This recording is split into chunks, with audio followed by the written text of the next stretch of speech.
Vin Diesel uncle का फंडा fast and furious में रहा है। It's all about family. अब मार्वल अपनी highly anticipated film fantastic four first stage में इसी फैमिली वाले फंडे के साथ आ रही है, जो दिखा है उसके पहले टीजर में। As a family.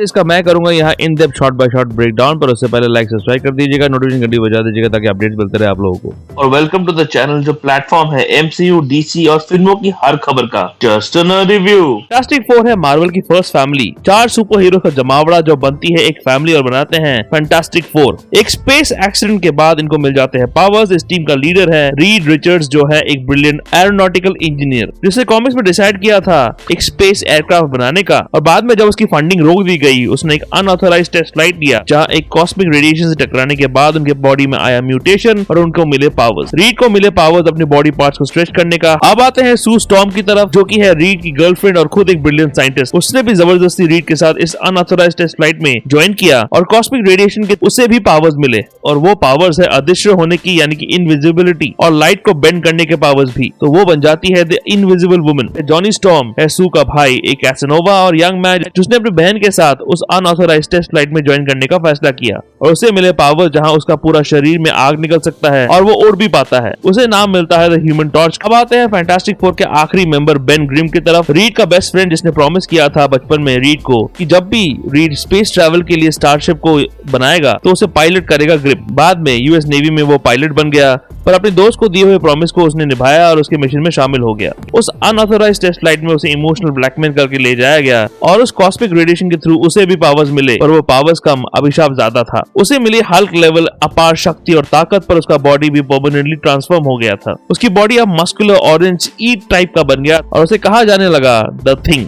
वैसे ही ऑरिजिन जिसकी बात मैंने यहाँ की है, जहाँ उनका होता है स्पेस एक्सीडेंट, उसकी कुछ झलकियां इस ट्रेलर में मिलती है, जिसका मतलब ये है कि उनका ये ओरिजिन दिखेगा इस फिल्म में। तो कुछ रिपोर्ट जो कह रही थी कि ओरिजिन नहीं दिखने वाला, वो गलत थी, सरासर गलत थी। पर ये बात भी सही है कि इस फिल्म की शुरुआत से ही फैंटास्टिक फोर हीरोज दिखाए जाएंगे, जो दिखता है इस टीजर के पहले एक और टीजर में, जहाँ कुछ बच्चे टीवी में देख रहे हैं फैंटास्टिक फोर का लोगो एक्साइटेडली, और उसके अगल बगल है जॉनी स्टॉर्म एस्ट्रोनॉट सूट में, एक रॉकेट जो आसमान की तरफ बढ़ रहा है, फैंटास्टिक कार का छोटा सा दृश्य और बैक्स्टर बिल्डिंग का एक छोटा सा लुक। एक्चुअली इस कहानी का इंस्पिरेशन लिया गया है 60s की स्पेस वॉर से, जहाँ 2 पावरफुल देश अमेरिका रशिया स्पेस और मून में जाने वाले पहला देश बनना चाहते थे, पर अमेरिका ने ये काम पहले कर दिया जब नील आर्मस्ट्रांग और कंपनी ने मून पर लैंड किया। इसी के बाद मून में जाने वाले सारे एस्ट्रोनॉट्स बन गए बड़े बड़े सेलिब्रिटीज, बिल्कुल स्पोर्ट्स स्टार्स की तरह। और वैसा ही कुछ फैंटास्टिक फोर के साथ होगा जब वो जाएंगे स्पेस में और उनको मिलेंगे पावर्स। तो ये फिल्म सेट होगी 60s में, जिसका hint doctor strange in the multiverse of madness में बता दिया गया था। Didn't you guys chart in the 60s?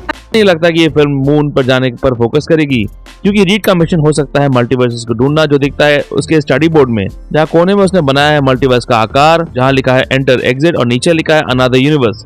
तो रीड और कंपनी मल्टीवर्स शायद ढूंढ लेंगे, जिसके बाद उनको पावर्स मिलेंगे और वो बन जाएंगे सेलिब्रिटीज। पर इनमें से सबसे फेमस सेलिब्रिटी बन जाएगा द थिंग, के बच्चे भी दीवाने होंगे, जो इस दृश्य से समझ में आता है, जहाँ बच्चों ने पहना है द थिंग वाले मास्क और टी शर्ट। तो मर्चेंडाइजिंग खुला हो रहा है एमसीयू वालों का, क्योंकि मार्वल को दिख रहा है इस टीजर का इंट्रोडक्शन सीन दिखता है एक एस्पेक्ट रेशियो में, जैसे कि हम कोई टीवी शो देख रहे हो। वांडा विजन में भी देखा था, और ये सही भी है क्योंकि वांडा विजन और फैंटास्टिक फोर फर्स्ट स्टेप्स दोनों को डायरेक्ट कर रहा है एक ही आदमी, जो कि है मैट शैकमैन। खैर इस सीन में दिखाया जाता है बैक्स्टर बिल्डिंग का इंटीरियर, जो फ्यूचरिस्टिक चीजों से भरा पड़ा है। ओपन मॉड्यूलर किचन, घर के अंदर लिफ्ट। बैक्स्टर बिल्डिंग है कॉमिक्स में फैंटास्टिक फोर का घर, जैसे स्टार्क टावर है टोनी स्टार्क का घर, जहाँ रीड अपना एक्सपेरिमेंट करता था। इस कमरे के अंदर कुछ सिंबल्स रखे गए हैं जो फैंटास्टिक फोर को ट्रिब्यूट देता है। एक स्टोन शेप टाइल जो द थिंग पर ट्रिब्यूट हो सकता है। पतला सा ये स्ट्रक्चर जो रीड के स्ट्रेची बॉडी पर ट्रिब्यूट हो सकता है, और आग जो जॉनी पर ट्रिब्यूट हो सकता है। सू का पावर है गायब होना, जो दिखेगा नहीं। वैसे ये पूरा इंटरनल लुक लोकी सीरीज में दिखने वाले टीवी की याद भी दिलाता है। हो सकता है ही हू रिमेन्स जिसने टीवी बनाई थी उसको रीड के बैक्स्टर बिल्डिंग से ही इंस्पिरेशन मिली थी, क्योंकि ही हू रिमेन्स है नाथानिएल रिचर्ड्स, रीड्स का ही वंशज।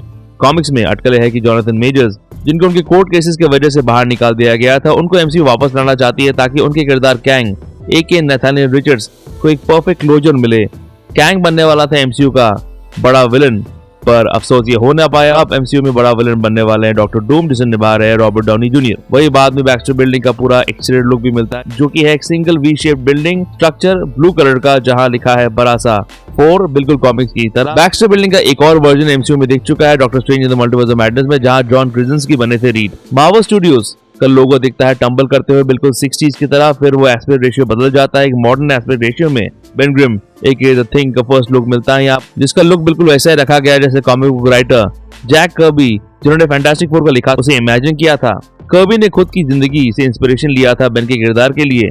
कर्बी एक जियो रिफ्यूजी थे बेन के किरदार की तरह, जिनका बचपन रिफ्यूजी कैंप में बीता। बेन का लुक में है उनका व्हाइट फोरहेड और बेबी ब्लू आईज जो कॉमिक बुक एक्यूरेट है।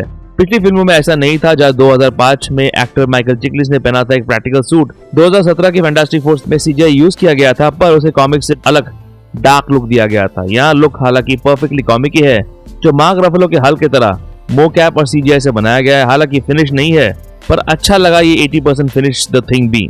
अभी फिल्म को रिलीज होने में 6 महीने बाकी है, तो और काम चलेगा उस पर और निखर के आएगा। पर अभी तक जो भी दिखा ये थिंग सबसे बेस्ट लगा मुझे सारे इटरेशन से। रीड का रोबोट असिस्टेंट हर्बी का फर्स्ट लुक मिलता है यहाँ। फुल फॉर्म है Herbie highly engineered robot build for interdimensional exploration. Actually Herbie को इंट्रोड्यूस किया गया था animated series new fantastic four में, जो बच्चों के लिए था। मेकर्स को लगा था कि जॉनी के पावर जहां उसकी शरीर से आग निकलती है बच्चों के लिए ठीक नहीं है, तो जॉनी को बदल के हर्बी को डाला गया था उस एनिमेटेड सीरीज में। उसी के बाद हर्बी कॉमिक्स में भी फैंटास्टिक फोर का इंपॉर्टेंट पार्ट बन गया। हर्बी था एक रोबोट जिसके पास एडवांस आर्टिफिशियल इंटेलिजेंस और बनाया गया था डॉक्टर रीड के द्वारा। यह हर्बी का पहला फिल्म अपीयरेंस होगा। ग्रिम का ये लाइन एक्चुअली क्लेवर नॉट हो सकता है द बियर सीरीज पर, जहाँ से एबन मॉस बैकरेक जो द थिंग का किरदार निभा रहे हैं फेमस हुए थे। जिस सीरीज में वो निभाते हैं एक शेफ का किरदार, तो अदरक का स्वाद मालूम होगा उनको। इसी सीन से फैंटास्टिक फोर के कॉस्ट्यूम की झलक भी मिलती है, जो कॉमिक से तरह ब्लू रखा गया है व्हाइट टिंच के साथ और बीच में है एक बड़ा सा फोर। काफी कूल है कॉस्ट्यूम। द थिंग दिखता है अपने comic book accurate trench coat और हैट के साथ इंसानी रूप के खोने का मलाल करते हुए। जॉनी दिखता है उड़ते हुए, उसके शरीर से निकल रही आग, ऐसे बालकनी से उड़ते हुए शॉट्स 2005 की फैंटास्टिक फोर में क्रिस इवेंस को करते हुए भी दिखाया गया था, जिन्होंने उस फिल्म में जॉनी का किरदार निभाया था। होपफुली जॉनी अपना तकिया कलाम भी बोले। जॉनी के उड़ते हुए शॉट दिखते हैं यहाँ पर, जहाँ शायद वो सिल्वर सर्वर के पीछे भाग रहा है और अर्थ के एटमॉस्फेयर से निकलते ही सिल्वर सर्वर से कांटेक्ट होने के बाद वो टेम्परली अपने पावर्स को खो बैठता है। ऐसा कुछ 2005 की फैंटास्टिक फोर के sequel fantastic four rise of the silver surfer में हुआ था, जब जॉनी सिल्वर सर्वर के पीछे भागा था। यहाँ सिल्वर सर्वर का मेल वर्जन नहीं पर फीमेल वर्जन दिखेगा, जो कि है शाला बेल, जिसे निभा रही है जूलिया गार्नर। वैसे ये शॉट लग बड़ा सुंदर रहा है और द एवेंजर्स मूवी से आयरन मैन के इस सीन की याद दिलाता है, जब वो अर्थ के एटमॉस्फेयर से निकल के सितारे शिप पर न्यूक्लियर मिसाइल फेंकता है। सू यहाँ अपने आइकॉनिक इनविजिबल फोर्स फील्ड का इस्तेमाल करते हुए दिखती है, जिससे वो मैनिपुलेट करके कुछ भी बना सकती है और जो उसे बहुत ज्यादा पावरफुल बनाती है। सू के पीछे आप देख सकते हैं फैंटास्टिक कार, जो है नीला कलर का, जिसका अलग अलग वर्जन हमने पिछली फिल्मों में भी देखा है। फैंटास्टिक कार एक ऐसी गाड़ी है जो उड़ सकती है और इसे बनाया था रीड रिचर्ड्स ने। इसका पूरा लुक ट्रेलर में बाद में दिखता है। जॉन मैल्कोविच का पहला लुक मिलता है, जो आर्टिकल के मुताबिक निभा रहे हैं रेड घोस्ट नाम के विलन का किरदार। रेड घोस्ट था इवन क्रेगॉफ, जिसके पास से 3 बंदर, गांधी जी वाले बंदर नहीं, उन पर वो एक्सपेरिमेंट्स करके फैंटास्टिक फोर के कॉस्मिक पावर्स को रेप्लिकेट करना चाहता था। इन शॉर्ट वो इन बंदरों के साथ अपना बनाना चाहता था एक और फैंटास्टिक फोर। एक कॉस्मिक बेल्ट से पास होने के बाद इन सबको पावर्स मिले। एक बंदर को मिला पावर्स ऑफ अपार शक्ति थिंग की तरह, दूसरा शेप शिफ्टर बन गया, तीसरे को मैग्नेटिज्म पर कंट्रोल करने के पावर्स मिले और इवन खुद स्पिरिट जैसा बन गया जिसको कोई छू नहीं सकता, और उसने खुद को नाम दिया रेड घोस्ट का। अभी सिर्फ अटकले है कि मैल्कोविच रेड घोस्ट का किरदार निभा रहे, कंफर्मेशन नहीं मिला इस पर। ये कहानी सेट होगी ऑल्टरनेट यूनिवर्स में, जिसके दर्शन कुछ शॉट्स में दिखते हैं, जहाँ मोनो रेल्स है जो captain America the first Avengers में टाक एक्सपो वाले सीन में भी दिखे थे। इसके अलावा यहाँ बैक्स्टर बिल्डिंग है शायद, पर एवेंजर्स नहीं और शायद एक्समैन भी नहीं, पर जैसे doctor strange the multiverse of madness में दिखे। ऑल्टरनेट रीड रिचर्ड्स ने ऑल्टरनेट यूनिवर्स 838 को डेवलप किया था। इस दुनिया का डेवलपमेंट भी रीड ही कर रहा होगा, आखिर वो है the smartest man alive on the earth, तो ऐसा तो होना ही था। खैर इसी नए यूनिवर्स वाले शॉट में दिखता है इस फिल्म का मेन विलन गैलेक्टस का छाया, जिसे आवाज देंगे रैल्फ इनसन। गैलेक्टस एक ऐसा कॉस्मिक बीइंग है जो प्लैनेट्स को खा जाता है, जिसे कहाँ भी जाता है डिवोरर ऑफ द वर्ल्ड्स।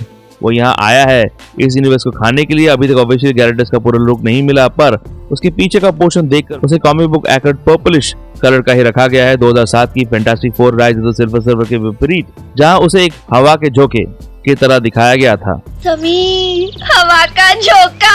लोग उसके साइज पर काफी कमेंट कर रहे हैं कि छोटा है भाई साहब, पूरा लुक नहीं मिला अभी तक। ये जस्ट एक फ्रेम है जहाँ अपना गल्लू दिखा है, सब मिलेगा शायद फुल ट्रेलर में या फिर फिल्म में, फिर जज करना। रुको जरा, सब्र करो। फाइनली दिखते हैं चारों हीरोज एक फ्रेम में अपने कॉस्ट्यूम के साथ। पीछे बड़ा सा 4 का फ्रेम दिखता है। फाइनली बजता है माइकल गिचिनो का म्यूजिक, जहां आता है फैंटास्टिक 4 का नाम। ये म्यूजिक इस टीजर को अलग लेवल में ले जाती है, जहां 60s का वाइब भी है और एक मॉडर्न आउटलुक के साथ। फिल्म का एक और ऑफिशियल पोस्टर भी निकाला गया है, जहां दिखता है एक बड़ा सा गोल, जहां बीच में लिखा है एक बड़ा सा 4 और आसपास फैंटास्टिक 4 के मेंबर्स के नाम है। टीजर लॉन्च के पहले फीचर फाउंडेशन का नाम बहुत जगह दिखा है, जो कि है रीड रिचर्स का फाउंडेशन, कॉमिक्स है जिसके थ्रू वो बच्चों को शिक्षा और लोगों की मदद करता है। फैंटास्टिक 4 आ रही है जुलाई 25 को, जिसका इंतजार रहेगा, क्योंकि इस टीजर और 60s की फील से क्लियर है कि फिल्म में कुछ अलग दिखेगा। आप लोग भी कुछ अलग दिखा दो, लाइक सब्सक्राइब करके नोटिफिकेशन घंटी बजा के MCU पर हर अपडेट मिलते रहे आप लोगों को। कैसी है शाहिद कपूर की नई फिल्म देवा, जानिए इस रिव्यू वीडियो से, आखिर में है। और ऐसे MCU रिलेटेड वीडियोस के लिए देखते रहिए जस्ट नर्ड रिव्यू। रिव्यू के अपडेट्स के लिए और छोटे बड़े स्निपेट्स के लिए फॉलो कीजिए ऑन ट्विटर @ProNerdyView201 में, और ProNeedDiaryBlogspot.com में भी आपको अपडेट्स मिल जाएंगे।